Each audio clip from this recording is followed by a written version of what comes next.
Tonight I'm going to be watching Home Alone 2, which is a movie I have a real soft spot for. It's one that I watched even more than the original growing up because of the Christmas in New York setting, and I have a real soft spot for that. I spent a lot of holidays there, so nothing I say in this video is going to top Doug Walker's first viewing of this film, which continues to crack me up every time I watch it, so just gonna watch this movie, probably not put clips in here, but get some pure unbridled joy out of this. So that's what I'm doing tonight. Seriously cannot get over how nice this house is. I kind of want to Airbnb there one night. I'm noticing the opening of this movie is a lot calmer than the original. In the original, it's really crazy, and you see the dysfunction in this house, and you see everyone's getting nuts, stressing out over this trip. Here, well, Kevin's still snarky, but it is much more subdued. I will say, Uncle Frank is funnier in this one than he is in the first one. I think he's more of a jerk in the original, but this one you get more of his humor. He's the butt of the joke. Get out of here, you nosy little pervert, or I'm gonna slap you silly! This pageant has so much more of a production value than any of my school plays ever did. Oh, and Buzz is about to pull a prank on Kevin. Huh. Uncle Frank's asleep. Aw. Buzz, you asshole.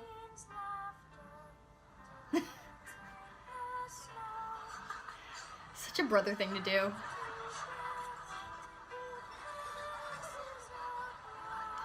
Although, what's the age difference between Buzz and Kevin? Would they really be in the same school pageant? Would they really be in the same school? I don't know. Maybe it's one of those where the whole district gets together. But still, I somehow doubt they'd be in choir together. Buzz, you mean a bit of dick? I see right through you. You know, with Kevin blatantly not apologizing for what he did, and he was just retaliating, standing up for himself. He's just sucking up to you. This is actually really similar to Anaconda. There are similarities between these two characters. They're both young, they're around the same age.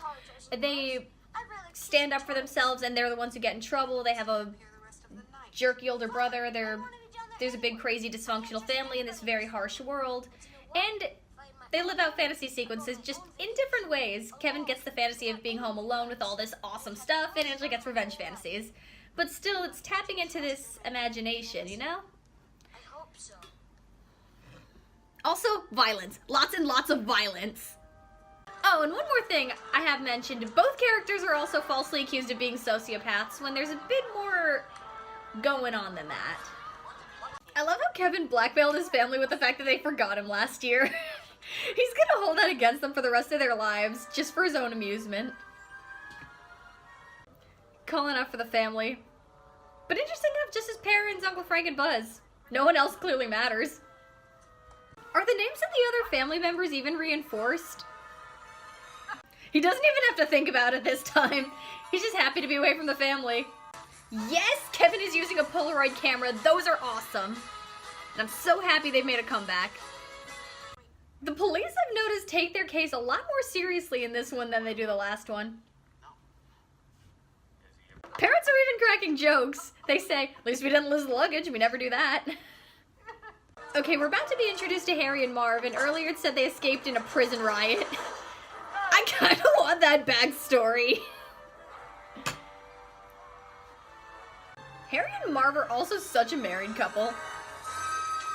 Okay, the nostalgia critic talked about how supposedly just speaking French to the woman was what got Marv slapped. No, what got him slapped was the fact that he tried to steal her purse with a sticky hand.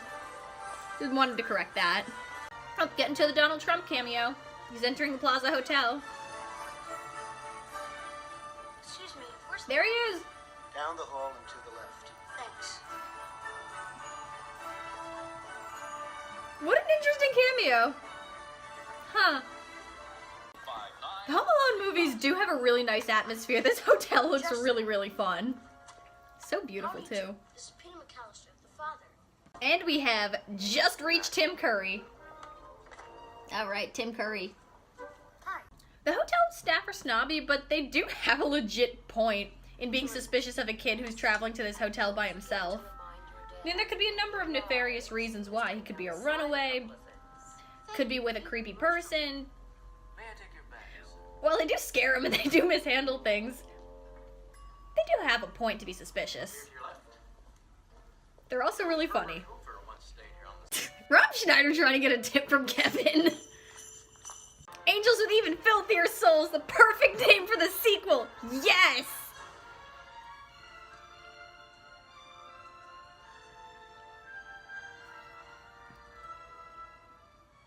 Damn, that room service. This is a vacation. Hold it right there. It's me, Johnny. I knew it was you. I could smell you getting off the elevator. Scoop, sir? 2, make it 3. I'm not driving. It's Martinez, Johnny. Thank you. You was here last night, too, wasn't you? I think I'll save this for later in the video.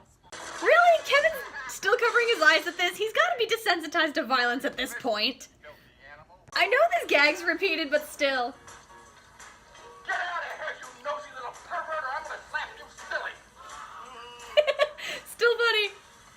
Considering that the family is miserable on both vacations, in France they didn't get to enjoy it because of Kevin, and now they're in Florida, they get to enjoy their vacation and it's raining.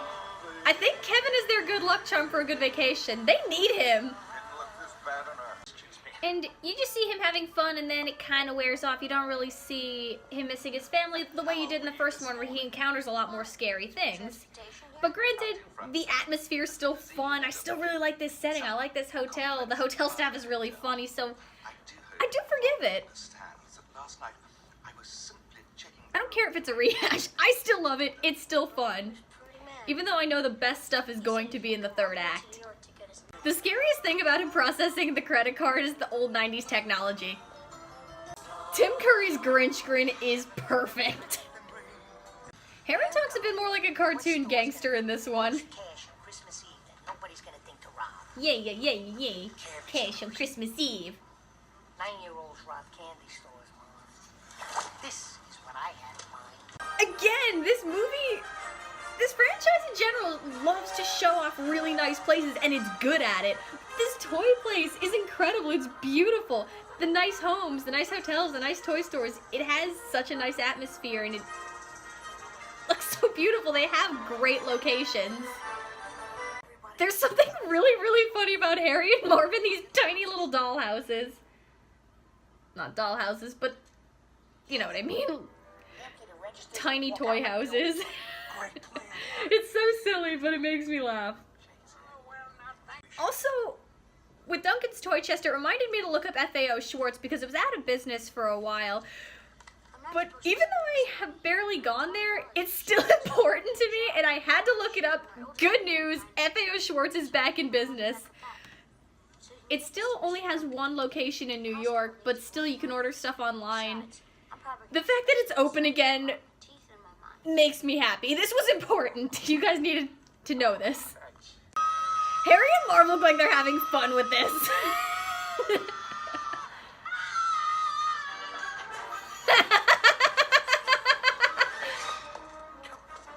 Alright, this scene. Hold it right there. This is the concierge, sir. I knew it was you. I could smell you getting off the elevator. You was here last night, too, wasn't you? And he actually was. Yes, sir. I was. You was here. And you were smooching with my brother. With the characters Tim Curry plays, I'd buy that. Don't give me that. You've been smooching with everybody. Snuffy, Al, Leo, little Mo with the gimpy leg, Cheeks, Boney Bob, Cliff.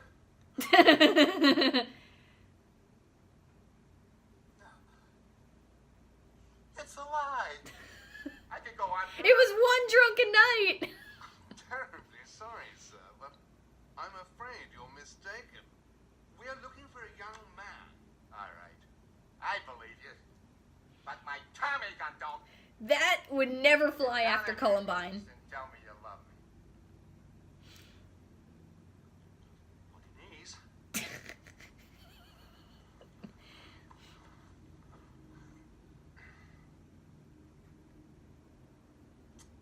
I love you. Aww. You gotta do better than that. I love you. Maybe I'm off my hinges, but I believe you. That's why I'm gonna let you go. I'm gonna give you to the count of 3 to get your lousy, lying, low-down, pork-flushing carcass out my door. The actors in this fake movie must be having a ton of fun. 2.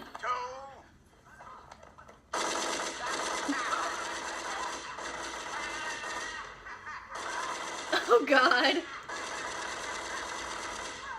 It so did not age well. Considering modern sensitivities and the rise of shootings. Christmas, you filthy Oh, animal. Kevin mouths it. In this movie. And a Happy New Year. Considering this film does run on cartoon logic, Stay in your rooms. This is an I emergency. still find it funny here. Same guest with a gun. It has that Looney Tunes sensibility to it, in that the kids were constantly shooting each other, giving each other bombs. I feel like Blues Brothers was the same deal. So I have that same intense. I have that same feeling here. Trip to Miami. What's the matter? Kids are scared of the park, like the first one. Kids are scared of the dark. I know it's rehashed, but still. Oh, do you bring your friends up here? I haven't got many friends. Me neither. At least Sorry. it's getting better now, though. I'm like the birds, I can't. But I relate. Merry Christmas. Merry Christmas. If you need somebody to trust, it can be me. Mm-hmm. I won't forget, sir. Yeah, bullshit. Everybody who has said that. No promises you got. Yeah, she's right. Every person who has said to me, "Oh, I'm here for you anytime we need to talk, I'm here for you," has never followed through. So fuck you, Kevin. Fuck you. Story chest. Can mess with a lot of things. Can't mess with kids on Christmas. I legit thought that was a badass line. The many dozens of times I watched this growing up. Alright, here is where we set up the traps. It is Uncle Rob's renovated place. I saw this YouTube comment that said, you know, how much you want to bet that Uncle Rob just bought this cheap rundown place just so he could brag to his rich brother that he has a townhouse in New York City? I kind of believe that. With the success of Kevin's family, I can see that. And considering how cheap Uncle Frank is, I bet Peter McAllister's siblings resent his success and wealth a bit. Headcanon. How did the rock through the window set off the alarm, but Harry and Marv stealing all the money and walking around didn't? I don't know.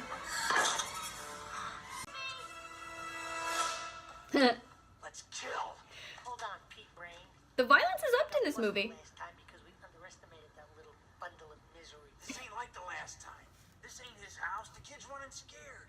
He ain't got a plan. May I do the thinking, please? Also, Harry and Marv are out to kill him in this one.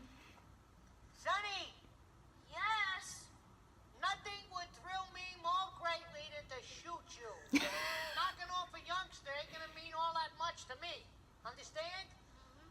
But since we're in a hurry, I'll make a deal with you. You throw down your camera, and we won't hurt you. Yeah, bullshit. You'll never hear from us again. Uh-huh. Okay? There's 3 more sequels. Promise? I crossed my There actually is a Home Alone 5 that came out later. I know none of the other 3 star Kevin, but still. Alright, brick. Violence. Okay, kid. Give it to me.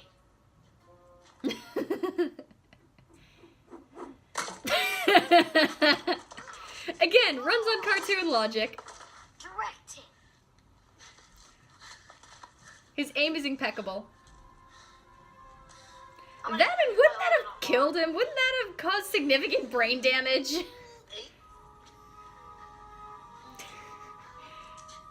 Not thinking about this too hard. You want to throw bricks? Go ahead, throw another one.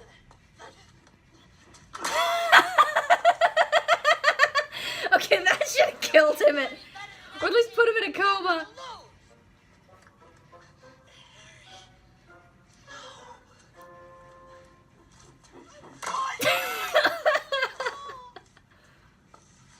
You got any more? 3 bricks. Come on, Marv, get up. You don't have any more bricks. He's out of them. Oh, 1 more brick. 4 is the charm. What? What?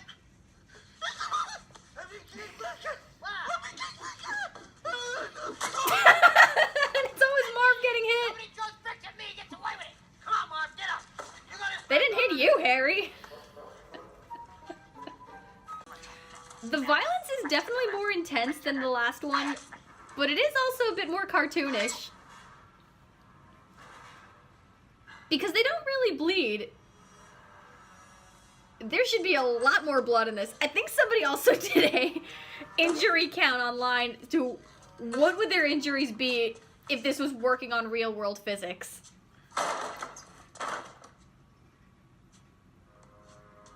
Fall. Harry, I've reached the top.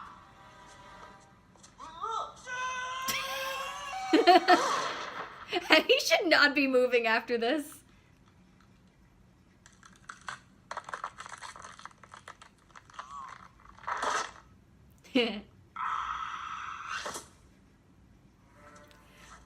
I'm really loving the intensity of the violence in this one.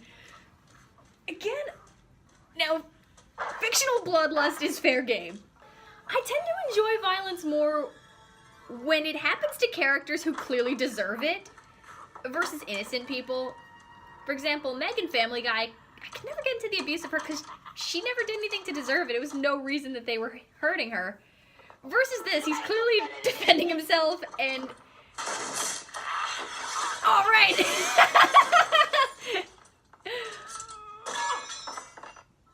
This is so cartoony, and it's well-timed, and it's in a world where it acts like a cartoon. Then the characters deserve it.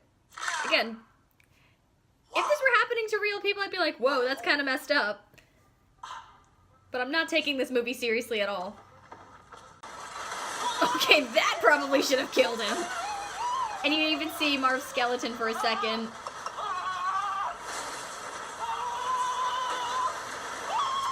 Just that kind of world. I wonder if this is part of the McAllister family tradition. There's even an explosion in this. Also, that is a pretty impressive handstand that Harry does when he's dunking his head in the toilet. He gets blowtorched again. Yeah, and it's his face is all covered in black, as if he was handed a bomb in a Looney Tunes short. You know, I find it really interesting because... Hey, why don't you guys try the stairs? I was gonna say, I find this really interesting because this is the one location that isn't all that nice, that's run down. It's a contrast to everything else. Because the first one, you had Kevin's really nice house. Oh, paint buckets again. Oh! Busted me right in my mouth, Marv! But in this one, this location is not as nice. It's much darker. It's run down. It's a contrast from everything else. And the violence is up. I find that really, really interesting. I wonder why that choice. I wonder why he didn't do all the traps in Duncan's toy chest. Or at the hotel. Granted, I love this Saw-like environment. I love this Saw-like environment. I can't talk.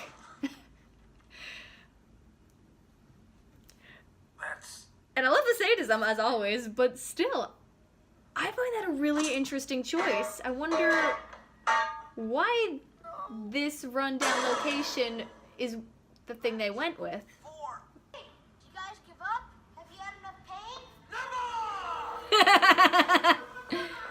Love that line. You know, it almost sounds like they're playing a game in this one. Because Harry and Marv are definitely hamming it up and they're having fun. And Kevin is definitely clearly not afraid of them. It almost sounds like a game that your parents would play with you as a kid. Oh, I'm coming to get ya. I'm really scared. It adds to the charm of this. How many times did they say I'm gonna kill him? Surrender, kid! Vanished. I'm telling you, big horse's ass. Whoa. Nice night for a neck injury. Suck brick, kid! Don't you know your aim is gonna be terrible, Marv? Come on, Marv. Uncle Rob is gonna be so pissed when he gets home. I also realized you don't get as much of the family in this one. You don't get as much of their journey to get back home to Kevin. It's pretty glossed over the way it was not done in the original. You see the frantic desperation. You see her journey just as much as you do his. But here, it focuses way more on Kevin. Do you have kids? Yes, ma'am. Found that interesting. And now you're back to the really nice locations, because Rockefeller Center at Christmas time is gorgeous. As long as I live. I just So I wonder why they made the choice to have all the traps take place in this one rundown location. anytime. Huh, I wonder if it would have been a bit more interesting if they had it in Duncan's Toy Chest, I just need to tell or if they had it at the Plaza Hotel.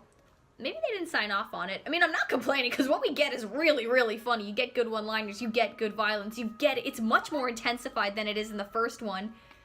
And some of it is even funnier. I love the brick.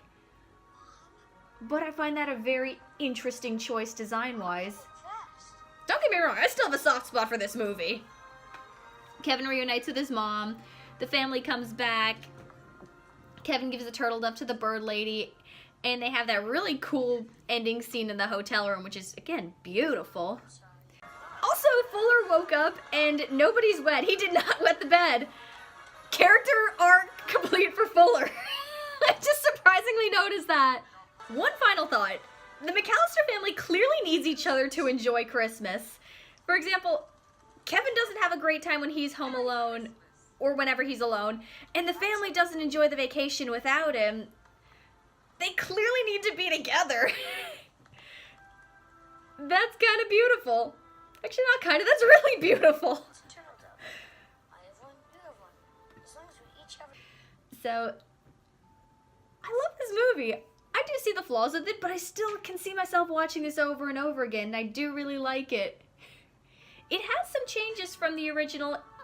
It has some things that are not as well done, but overall, it has the charm and the magic. It has the intensity. It has the love. I know Macaulay Culkin's performance isn't as enthusiastic in this one, but it's still fun. He still gets the good one-liners. The movie still has a ton of atmosphere. I love it. I got a soft spot for this movie. I like the atmosphere and the slapstick.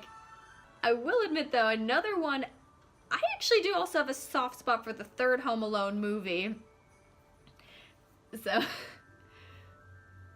yeah, I know it's different. I know it's a different kid, Alex Dealens. And I know it's a bit more 90s cliche, a bit more of a 90s movie. But I still found it fun.